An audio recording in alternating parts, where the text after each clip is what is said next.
আমি তো বলছি, আমি সকালে ওনাকে বলছি যে কেক, এই যে এতগুলো ডিম নষ্ট বা এই ইয়া করে কেকগুলা রাখছেন, এই ডিমগুলা যদি রাখে দিতেন তাহলে মানুষ খাইতো।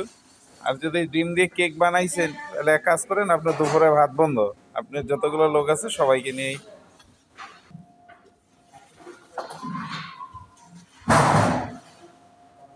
এই কেকগুলা সবগুলা অর্ডার আছে, কারণ আজকে যায় কালকে যাবে, উপায় নাই, কি করবি।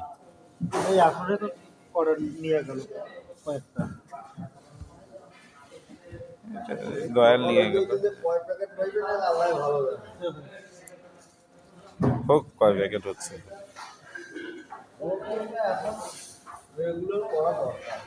হ্যাঁ, রোল কেকটা কন্টিনিউ বানাইলে, যেহেতু শীত আপনাদের, শীতের জন্য এটা প্রতিদিন করবেন। করেন না কেন কাজটা, প্রতিদিন হয় না কেন?